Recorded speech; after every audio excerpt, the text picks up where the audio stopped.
Why do AA members make such bad dancers? Because we lose interest after a few steps. Look out for 1,000 different variations of that exact joke in forthcoming videos. Today we're going to talk about relapse and the lead up to it, what exactly it feels like, so that hopefully, if you're in this position, you might be able to sense one coming in the future. Brothers, sisters, comrades and friends, welcome to Bad Country.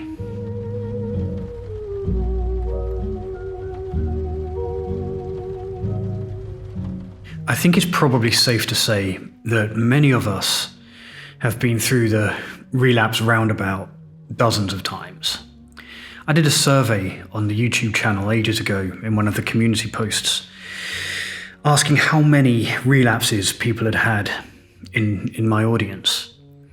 And there was almost no one who said between 0 and 5. The vast majority had more than 10, and some had hundreds, dozens. I'm one of them. I've had, I don't know how many relapses, a lot of very serious ones. And when we talk about relapse, we also have to define a couple of terms. Well, one term, relapse.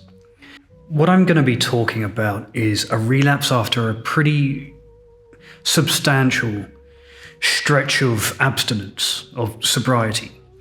I'm not talking about a relapse that is like a couple of days off the beer and then slipping back into it. Like you have to be sober to relapse. If you're just taking a break between beers, that's not a relapse, that's just a lapse. And I hope that doesn't sound snobby or anything. I don't mean it to be snobby, but I'm talking about people who are really trying to be sober and having long periods, like weeks and months at a time, before they suddenly find themselves kind of backsliding to the bottle and not really understanding why. That for me is a relapse.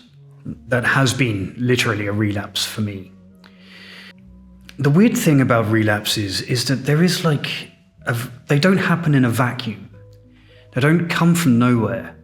Even if your relapse is triggered by an external factor like some terrible news. I mean, that is a big motivating factor for people to return to drinking. But even there is a sense of build-up. So let's say, for example, you get terrible news over the phone. It's very unlikely you're going to end that call and in the space of a few seconds reach for a drink. It's very likely that even in that circumstance, there's going to be a period, it's going to be accelerated, but a period of you absorbing the news and then feeling bad about the news and then looking for solace in the bottle. And that's true regardless of whatever the trigger is. It's worth noting as well that I'm planning to do a separate video about triggers, but I'll just summarize that right now, that we are all responsible for our own triggers and our urges to drink. They are our responsibility. And while elements of our addiction and alcoholism might have been caused by external factors beyond our control, it is still our responsibility as the addict, as the alcoholic. It is on us to do our best to mitigate the consequences of our condition. And that's why our triggers are our own responsibility. But I'll talk about that in more detail, perhaps in the next couple of videos. What I'm talking about today is that long period in the run-up to a relapse. The kind of degradation, the slow dissolve of your stability. And then I'm going to talk as well about the moments, the immediate moments before the relapse happens. So I said a relapse doesn't happen in a vacuum. It doesn't happen in isolation. And that seems to be true for almost all of us. Yes, there are some sudden external causes which might be major triggers to relapse, but in general, and statistically, according to there is clinical data about this, a lot of us follow a really similar pattern. And I'm going to talk about that pattern and my own experience with it, right? And the reason why I'm doing that today is because I feel it. I'm in that disintegrating kind of mind frame. Don't worry about me. I'm going to be fine because I have already spotted it and I'm dealing with it. But I can feel it. And I'll tell you why I know that I can feel it. So today I was walking back from the shop, getting some dog food and stuff. And I'd had an argument earlier in the day with my girlfriend. Just a pointless, meaningless argument, just a contradiction of opinions on something. I'd hung up on her on the call. And on the way back from the shop, I had this sense that had been someone else who had done that. And then I realized that for the past couple of weeks now, a lot of the decisions I've been making have felt like they've been made by somebody else, or I can no longer relate to the version of me that made those decisions. It's really weird. Like, I don't really know how to explain it. It's not like dissociation or anything like that.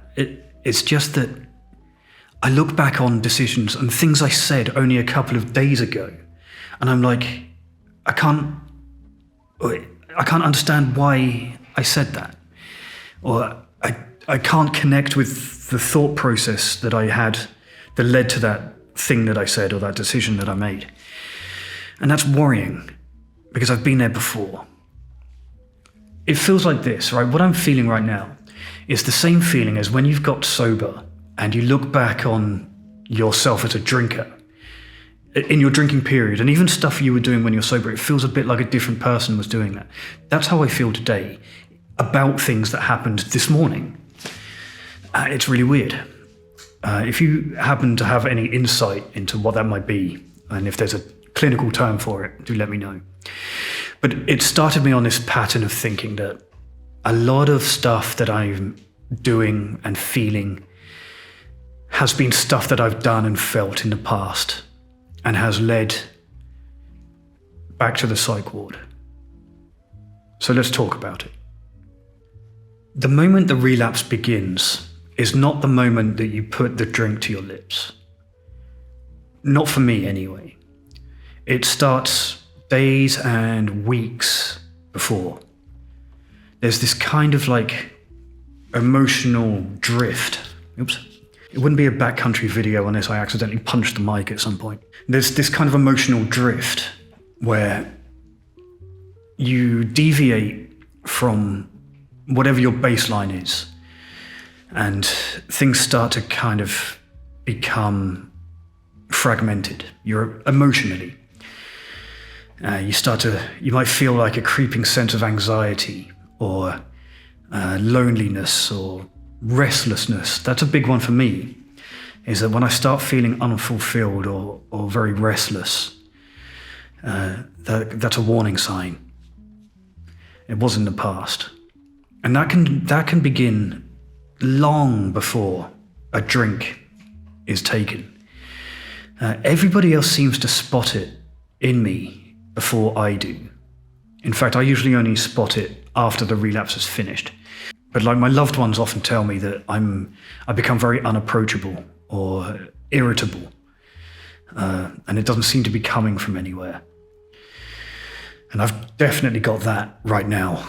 I'm kind of picking on everybody, picking fights in the YouTube comments and stuff like that, stuff that's really out of character for me.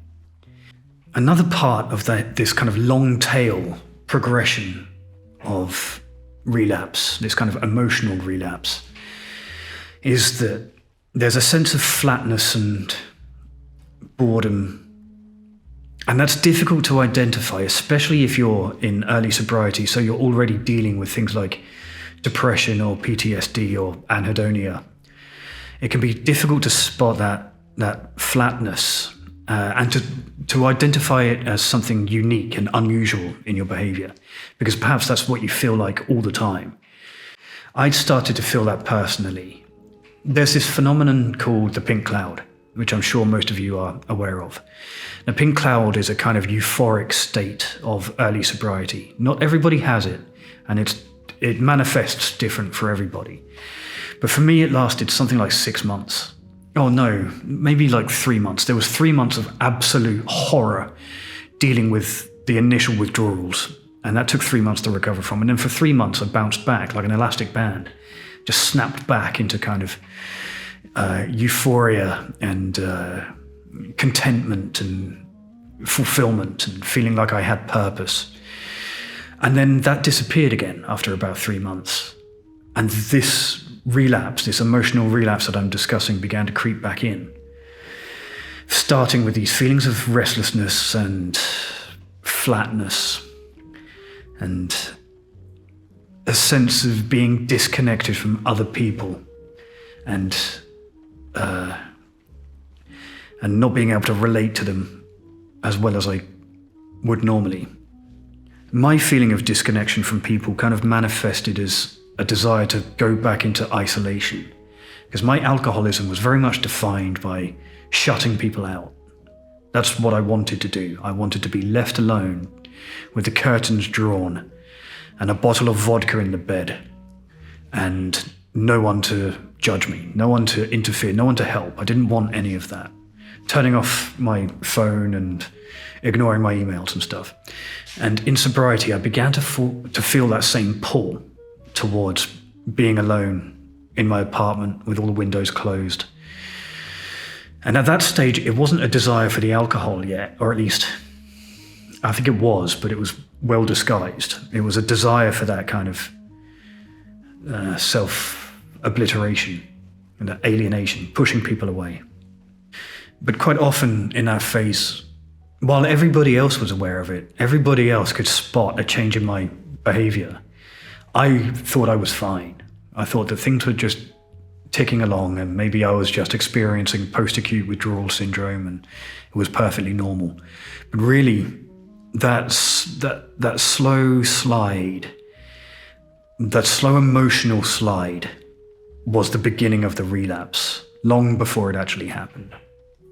In time, after days and weeks of that slow decline, my thought processes changed and I would begin lying to myself. So initially, in the early stages of that, in the first couple of weeks, it was just about how I felt and how I wanted to disconnect and cut everyone out and retreat back into my filthy alcoholic lair and be left alone like a hibernating bear. But soon, the alcoholism itself would reveal itself again, and that would come in weird justifications to drink.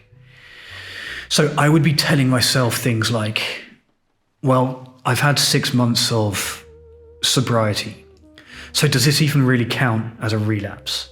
Or maybe I can justify it for one day. Maybe I'll just have a 1-day relapse and that'll help, right? That will open the valve and I will feel less pressure when I quit the next day and go back to sobriety. Surely it's healthy to open that valve every now and then. Or the thinking would particularly come after AA, because I was a regular AA guy in the early days of sobriety. And I would tell myself once I remember walking home or walking back to the train station after AA, and the thought that was in my head was like, after everything I've heard tonight, at least I know I'm not like them people. I'm not like those people. I'm different. I'm different, and I've proven that I'm different because I've had this stint of sobriety. So if I have a relapse, it's not going to be like one of their relapses. It's not going to be like the alcoholic's relapse because I'm different. I'm unique. This condition of terminal uniqueness, it applies to us in alcoholism, but then also in sobriety. Now, you need to cut yourself some slack on those lies that you're telling yourself, because they're not conscious lies. You're not deliberately you're not choosing to deceive yourself or to deceive other people around you. What that is, I think, again, in my opinion, not an expert, this is just my experience. What I think that is your brain kind of recognizing that there's a flatness of mood and that you're struggling and you're suffering, and your central nervous system is remembering the relief offered by alcohol, the fake relief, but nonetheless, your dopamine reward center and systems all remember that as relief, even if it's not really. Your body kind of remembers alcohol as a fast and reliable regulator of your mood. It's convincing you that you're going to feel better if you allow this one-off kind of drinking. And why that's important to recognize is because if you're like me and you've moved from this kind of emotional decline straight to this stage of lying to yourself, that's a really significant change, because already you've stopped asking yourself, should I drink? And you're already starting to ask yourself, how might I justify a drink? And at that stage, you're really on the threshold. You're very, very close to that decision already being made beyond your control. I hesitate to call it self-deception because, and I know I sound kind of confrontational when I call it lying. It is lying, but it's also just a signal that you need help. You need to reach out to somebody at that point, because there's a good chance that what comes next for me was that I began being dishonest to other people about how I was feeling. So I stopped, doing the things that were keeping me sober. The kind of therapy, I would make excuses like, oh, I can't afford it this month, or I can't go to AA because it's raining. Stupid, pathetic, see-through stuff like that. But these are very vulnerable lies that you're telling yourself. And you might find yourself, all of the good habits that you've picked up in early sobriety, like the journaling and the exercise, that stuff starts to slide as well. And this is the beginning of a serious spiral towards opening a bottle. With it begins a kind of sense of shame and inevitability. And that kind of shame might cause you to do what I did, which is increase your isolation.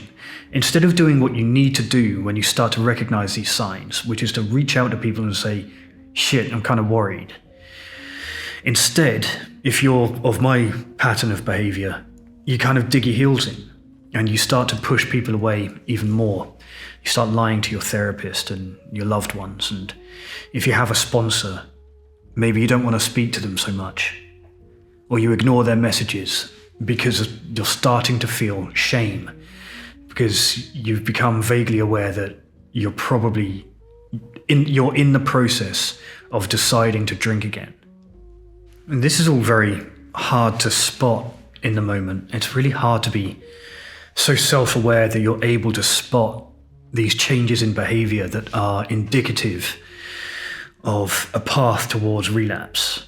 It comes with experience, unfortunately, which means that as much as I don't believe relapses are inevitable, I also believe that if you are the kind of person who's going to have multiple relapses, they can add value, right? They can add to your self-awareness, your knowledge of yourself. If you've done it enough times, you can learn to spot your behavior, right? And spot when there's changes. And letting go or letting slide a lot of the work of sobriety, the work of recovery, that's a really strong indicator that you're coming up to a difficult period. It's like a pincer movement.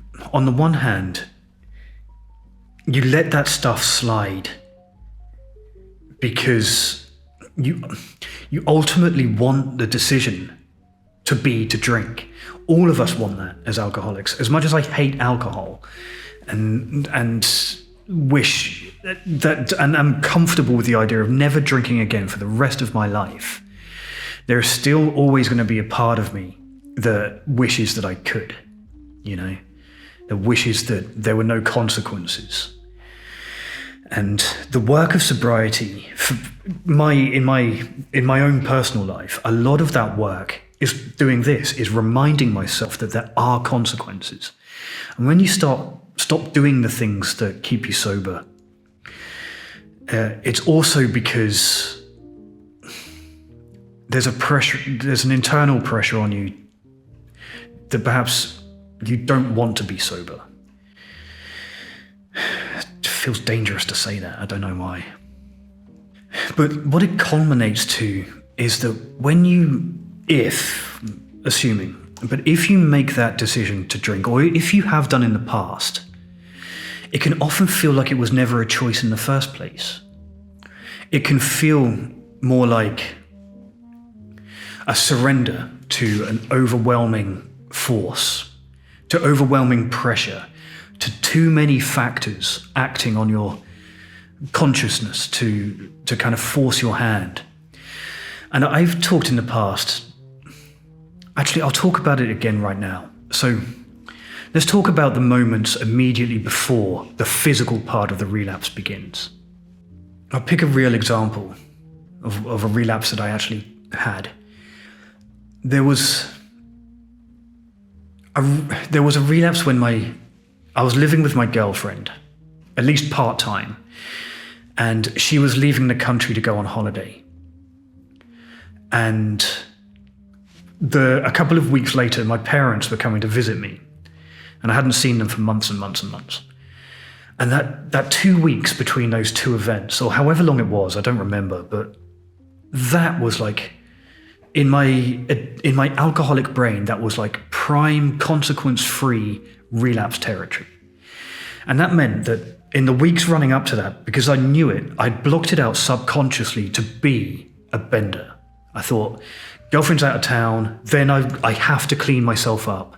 It's perfect. It's exactly what I need. So I had subconsciously blocked it out in my diary, in my subconscious mental diary, that week was going to be the week.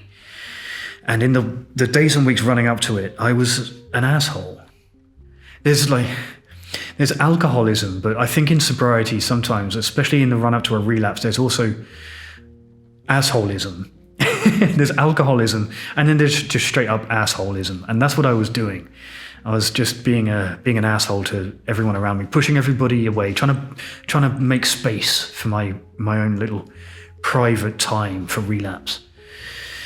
And I remember my girlfriend had left to go on holiday, and I'd made it about a day of sobriety after she'd left. But the decision had already been made without me knowing it, without any conscious control. I had begun to look forward to that period of destroying myself, consequence-free for a week or two. And I don't remember the point at which I tipped over from, should I do this, to how am I going to justify doing this, to I am going to do this. But it happened somewhere, and the decision was made long before I did it. And at that point, the expectation for that relapse was not one of pleasure, but one of relief, of release, of like relieving the pressure. That's what that was. It wasn't supposed to be enjoyable. It was supposed to be just opening the valve, letting the pressure out, so that I'd be in top shape when my parents arrived later. And I remember the first drink that I had in that relapse. And I keep getting told increasingly that when I talk about this stuff, it can itself be triggering. And as I'm a firm believer, as I said, that our triggers and our urges are our responsibility. They're not the responsibility of any external force to limit itself. It's on you. So if you're the kind of person who might be triggered by hearing somebody else's triggers, then I advise you to skip forward like 5 or 10 minutes or something. But I remember the first drink of that relapse because it was unusual. Okay, so there was anticipation, like a nervous excitement about walking to the local liquor store. It was an Aldi, just on the block that I lived in. And I walked in there with the sole intention of buying alcohol. But I remember I took a basket anyway, and I put just random stuff into the basket, like It was like an onion and then some candy, like some Haribo, and then it was like some sweeteners that you put in coffee. It's just a collection of random shit. And it was to disguise the fact that I had gone there to buy alcohol. Like I did some weird, just to fill up the basket. So that I didn't just go and plonk a bottle of 40% liquor on the counter. I went and kind of just camouflaged it with all this like bin bags and it's so stupid, this behavior that we have sometimes. I wonder if anybody else has done that. I think somebody mentioned something similar in the comments the other day, but that's totally what I did. I would go and buy random shit, like a packet of Polos and some dog food and a bottle of whiskey, and that's all I would buy. As though the cashier would think, this guy can't be an alcoholic because he's buying some dry pasta and some bin bags and a bottle of vodka. Ridiculous. Anyway, that day I walked into the shop and they were selling Gordon's Gin Pink, a kind of flavoured gin. I don't know what... Oh, it was on offer because I think it was like a new product or something. So it was like €11 for this fucking great big bottle. And because it was the first drink of that relapse, and because I've been sober a while, there was money in the bank. So I wasn't automatically looking for the cheapest thing that I possibly could. I was looking for something celebratory, something a bit special or a bit different. Because usually, I would just go in and buy as much Chekhov as I had cash in my pocket. But that day, I bought pink gin. And I was excited nervously to do it. And I felt naughty somehow. And sexy or secretive. And I left the shop. And there was still a moment of decision to be made. There was a moment before I crossed the road to go back to my apartment. There was still time in my head where I was like, this is a terrible idea. There is still time to not do this, right? And this Audi had a car park around the side of it that had this kind of cover. It was like a covered area away from the main road. And in my head, I was thinking, there's still time to back out of this. You've got months of sobriety. There's still time. And what I did was I forced the issue. I went round to that car park where there was nobody around, opened it, and as quickly as I could, just to fuck myself, I drank. As I took a big glug straight out of the bottle right there, outside the shop, to stamp out that little bit of doubt, to stamp out that rational protest in my mind. It was sabotage. I was deliberately sabotaging myself. And I remember standing there, drinking gin on the street, and that kind of nervous anxiety, that excitedness that I'd had faded away. And instead I just felt kind of calm, and I felt like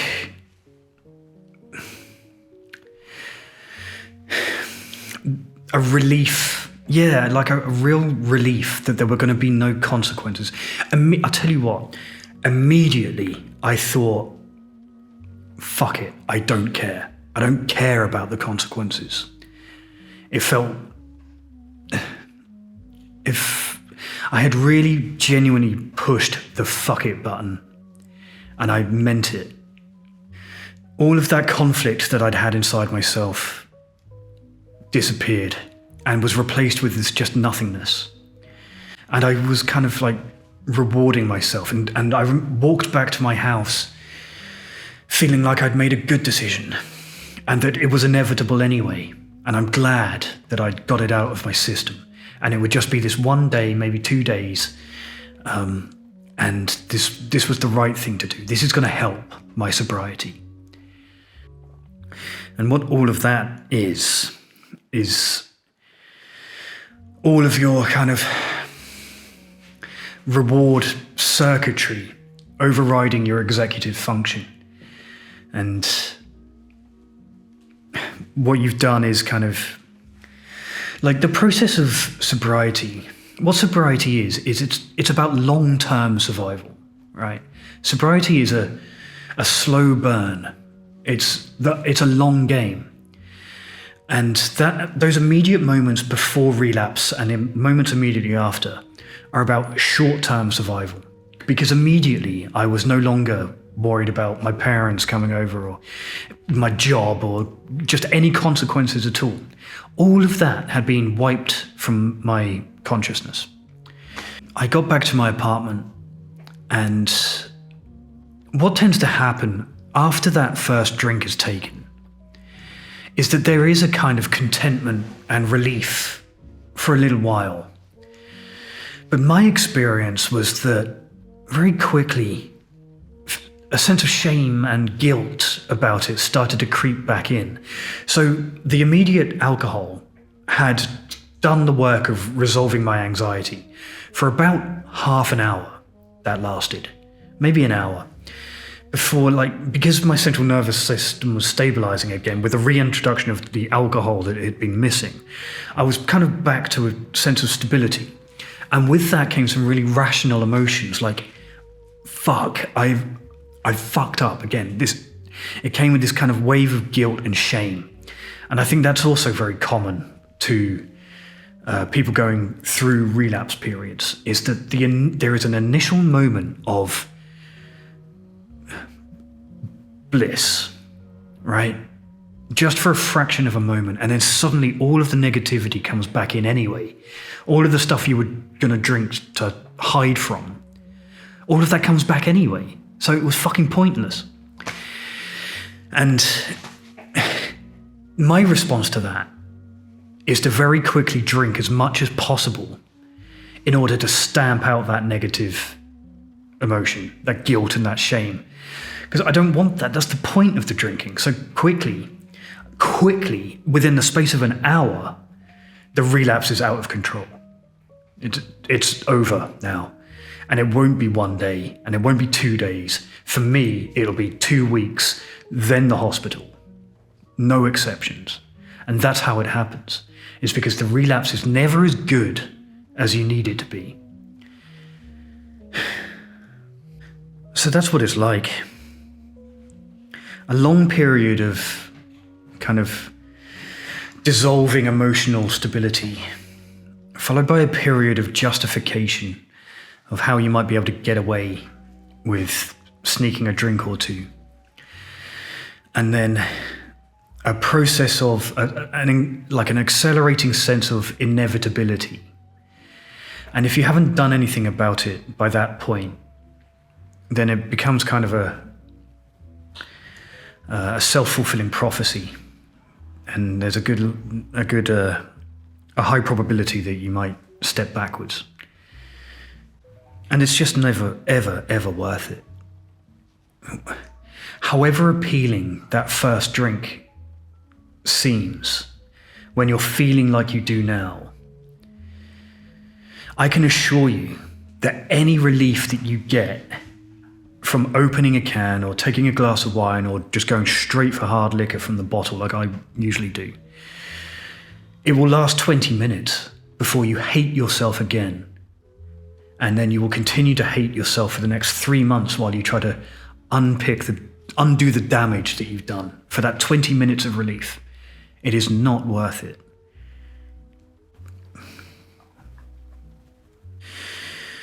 Okay, so if this little video has been of any value to you at all, do give it a like. If it has been of medium value to you, give it a subscribe so that you might be able to see more in the future. And if you would like to be part of a growing community of sober people who really talk to each other and support each other a little bit, then head over to the Patreon. We would be happy to have you. Or even if you just want to show some support to the channel, that's really what that Patreon is about. It's a kind of a laid-back place. If you just want to support Backcountry more actively and and give me some more direct feedback over the nature of the content of the channel, that's the place. That's the place to do it. Okay. Thank you very much for watching, and as always, good luck out there.